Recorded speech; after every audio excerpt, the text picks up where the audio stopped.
المسألة الثانية، مسألة دوم، من يتولى الغسل؟ کی باید غسل میت رو به عهده بگیرد؟ غسل میت رو کی باید به عهده بگیرد؟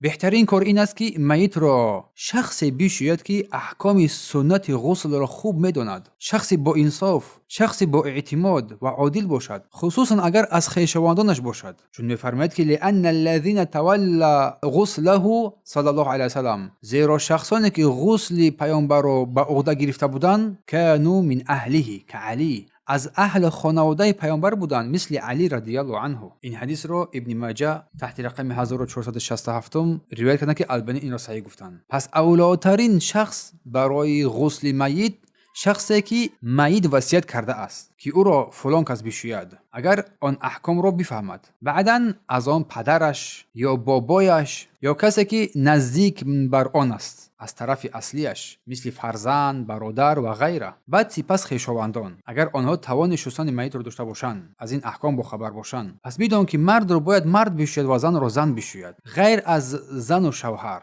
اگر زن وفات کرد، شوهر حق شستن او را دارد، اگر که مرد وفات کرد، زن حق شستن او را دارد. و دلیل این حدیث عایشه رضی الله عنها است که فرمودند اگر من پیشتر میدانستم نمیگذاشتم غیر از زنهای او کسی دیگر او را بشوید، یعنی که پیامبر صلی الله علیه و سلم را. عایشه فرمودند اگر من میدونستم که این امر جایز و روا است کردن این کار، اینو میفهمیدم، حتما نه که زنان پیامبر او پیامبر صلی الله علیه و میشستند، نه کسی دیگری. روایت ابی داوود و ابن ماجه و البانی این حدیث را خوب نکشمردند. و همچنین رسول الله صلی الله علیه و سلم به عایشه رضی الله عنها گفتند لو میت قبلی لغسلتک و کفنتک، اگر تو ای عایشه پیش از من بمیری، من تو را میشویم و کفنت میکنم. روایت ابن ماجه تحت رقم 1465.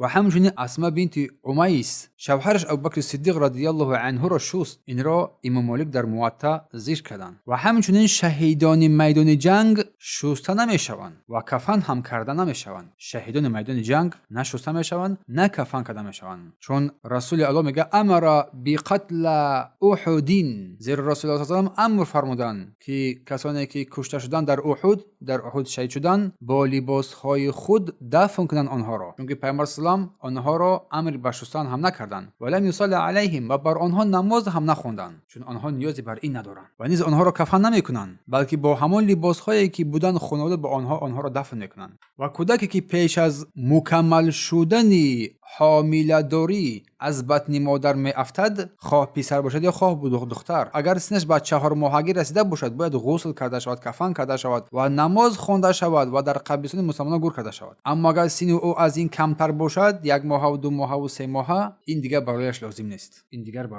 لازم نیست.